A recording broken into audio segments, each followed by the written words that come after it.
Graça e paz, meus amados irmãos da Igreja Presbiteriana Memorial em Muribeca.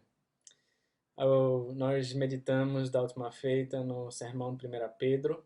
Nós introduzimos esse sermão e eu gostaria de dar continuidade hoje. Abra comigo 1 Pedro, capítulo 1, os versos de 6 a 9, diz assim o texto sagrado: Nisso exultais, embora no presente, por breve tempo, se necessário, sejais contristados por várias provações, para que, uma vez confirmado o valor da vossa fé, muito mais preciosa do que o ouro perecível, mesmo apurado por fogo, redunde em louvor, glória e honra na revelação de Jesus Cristo, a quem não havendo visto, amais, no qual não vendo agora, mas crendo, exultais com alegria, indizível e cheia de glória, obtendo o fim da vossa fé, a salvação da vossa alma. Vamos orar, meus irmãos. Senhor Deus, amado, santíssimo, graças te damos, Senhor, pela tua palavra. Foi lida nesse instante e nós cremos que é poderosa, Senhor, é viva, uma palavra eficaz, que por meio do teu Espírito Santo ela penetra no mais profundo do nosso coração e transforma as nossas vidas. Obrigado, Senhor, pela vida da tua igreja. Obrigado porque o Senhor tem estado conosco, Pai, apesar das dificuldades, apesar dos desafios que a tua igreja tem enfrentado. O Senhor tem sido um Deus presente, um Deus Emanuel, um Deus conosco, um Deus que está ao nosso lado para nos ajudar e nos consolar. Obrigado, Senhor, pela tua presença gloriosa no meio do teu povo. Obrigado pelo teu sustento e pela tua providência. É o que nós te rogamos, ó Deus, que nos ajude, Pai, a compreender a tua santa palavra. Em nome de Jesus. Amém. Amém, meus irmãos. Então, nós meditamos no tema Onde está Deus quando eu mais preciso? E nós vimos em primeiro lugar que Deus está sempre ao lado dos seus filhos amados. Mas em segundo lugar, meus irmãos, Ele está sempre ao lado dos seus filhos amados para refinar a nossa fé. Nisso exultais, diz o verso 6. Embora no presente, por breve tempo, se necessário, sejais contristados por várias provações. Para que, verso 7, uma vez confirmado o valor da vossa fé, muito mais preciosa do que o ouro perecível, mesmo apurado por fogo, redunde em louvor, glória e honra na revelação de Jesus Cristo. O Salvador leva a todos a quem ama, através das provações, para refinar a nossa fé.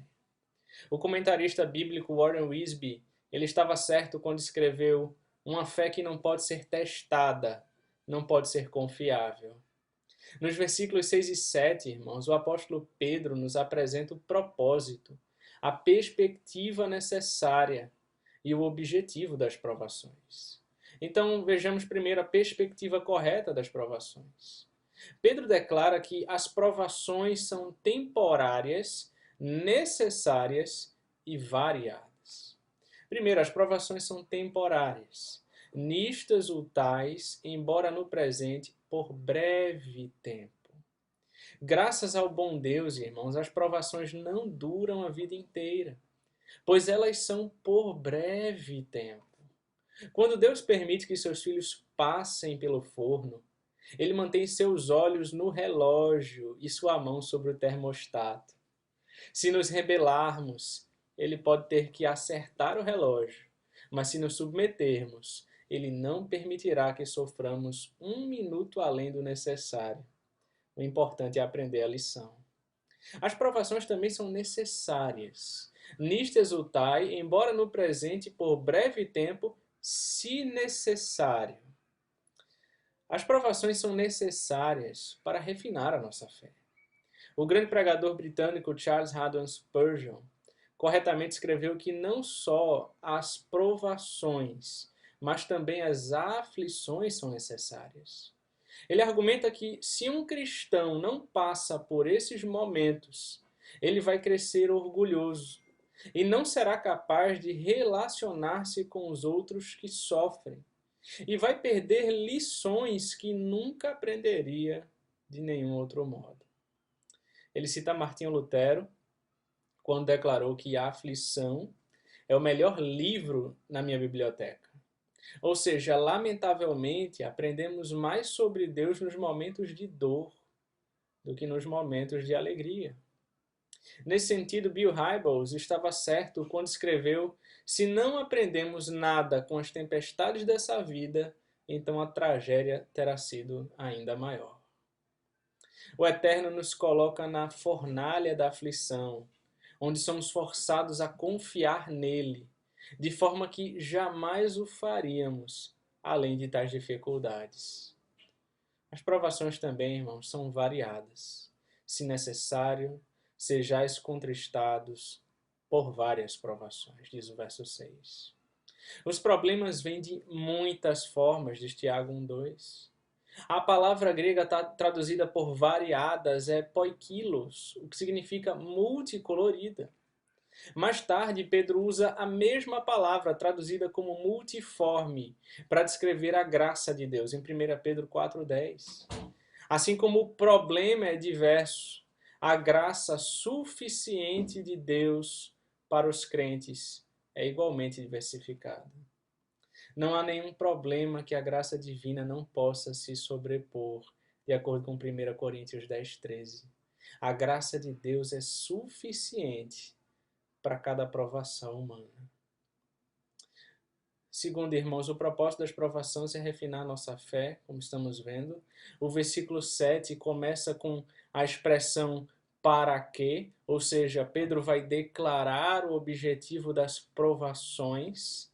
Uma vez confirmado o valor da vossa fé como ouro, para remover a escória, para que na vinda de Cristo redunde em louvor, glória e honra na revelação de Jesus Cristo. Mas no meio dessa tristeza, Deus está graciosamente assegurando-nos que há uma finalidade positiva em nosso sofrimento. Deus não é a causa do sofrimento e da dor, mas Ele não permite que ela seja desperdiçada. Ele usa cada prova para o nosso bem, de acordo com Romanos 8:28.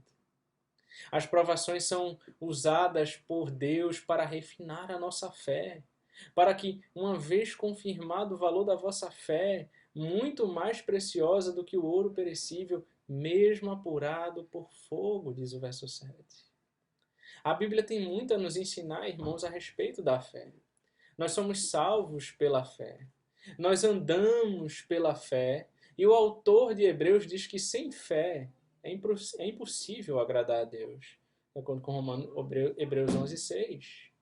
Por isso, o apóstolo Pedro, ele contrasta a fé com ouro, e segundo ele, a fé é mais preciosa do que o ouro, porque o ouro é perecível, mas a fé não. Além disso, o ouro sempre pode ser roubado ou perdido. A fé, por outro lado, garante o acesso a uma herança não sujeita às intempéries terrenas, de acordo com Mateus 6:19 e 20. Destarte no céu, o ouro será usado para pavimentar as ruas da Nova Jerusalém. Aquilo que usamos como ostentação nesse mundo, no céu as pessoas pisarão, de acordo com Apocalipse 21:18. A nossa fé precisa ser provada, irmãos. As provações não visam a nossa destruição, e sim a nossa aprovação. As palavras confirmado e apurado têm a nuance de testes com vistas à aprovação. Deus não testa a nossa fé para destruí-la, mas para queimar as impurezas, assim como o ourives faz com o ouro para deixá-lo ainda mais puro. Nos tempos bíblicos, o ouro era o metal mais valorizado e também era o padrão para todas as transações monetárias. Até hoje, o ouro é muito precioso. O trabalho do ourives era colocar o ouro no fogo e deixá-lo tempo suficiente para remover as impurezas. Em seguida, derramá-lo e fazer um belo artigo valioso. O ourives mantém o ouro no forno, até que ele possa ver o seu rosto refletido nele. De modo semelhante, irmãos, o nosso Senhor nos mantém na fornalha do sofrimento, até que a glória e a beleza de Jesus Cristo sejam refletidas em nós. O Eterno nos coloca na fornalha da aflição, onde somos forçados a confiar nele, de forma que jamais o faríamos, além de tais dificuldades. Assim como o fogo separa o ouro da escória inútil, então Deus usa o sofrimento e as provações para separar a verdadeira fé da profissão superficial. Mas mesmo que o ouro seja purificado, quando provado pelo fogo, ele é perecível, Tiago 5,3. No entanto, a fé comprovada é eterna, tornando-se mais preciosa do que o ouro. Na parábola do semeador, irmãos, Jesus disse que a semente que caiu no solo rochoso, onde a terra era pouca, logo brotou. Mas quando o sol saiu, ela não resistiu porque não tinha raiz. Jesus explicou que esta semente se refere àqueles que primeiro recebem a palavra com alegria, mas quando a aflição chega, eles não resistem, porque a fé não era genuína. A pessoa que abandona sua fé quando as coisas ficam difíceis está apenas provando que ele realmente não tinha fé. Mas a fé genuína crescerá mais forte através das provações. A melhor decisão a tomar em meio às aflições da vida é confiar no coração amoroso, misericordioso do Eterno. Deste modo, o objetivo das provações é refinar a nossa fé. A perspectiva que precisamos nesse momento é entender que as provações são temporárias, necessárias e, o melhor de tudo, as provações estão sob o controle de Deus. Quem sabe hoje você esteja na bigorna do sofrimento, mas Deus está trabalhando. Ele está testando a autenticidade de sua fé. E para ele, a fé tem valor eterno. Vamos orar nesse instante. Feche seus olhos. Senhor Deus amado, obrigado, Senhor, pela tua santa palavra. Obrigado por nos instruir hoje, ó Pai, de que o Senhor está sempre do nosso lado, Pai, em meio às provações. O Senhor está sempre ao nosso lado quando mais precisamos. E o Senhor está conosco em meio, Pai, à aflição que nós estamos passando, para refinar a nossa fé. O Senhor nos lembra hoje que essas provações são temporárias e elas têm um propósito muito claro. É nos aperfeiçoar. É remover de nós toda impureza. É testar, autenticar a nossa fé. Torná-la cada vez mais forte, mais desenvolvida, mais madura. Ó Senhor, nos ajuda, Pai, a enxergar isso em meio ao sofrimento que estamos vivendo, em meio às dificuldades e às incertezas da vida. Ajuda o teu povo, Pai, enxuga as nossas lágrimas e nos revigora as nossas forças. É o que nós te rogamos, Pai, em nome de Jesus. E que a graça e a paz do nosso Senhor Jesus Cristo, o amor de Deus, o nosso eterno e bom Pai, e as mais doces consolações do Espírito sejam convosco, meus irmãos, desde agora e para todo sempre. Amém. Que Deus abençoe, meus irmãos.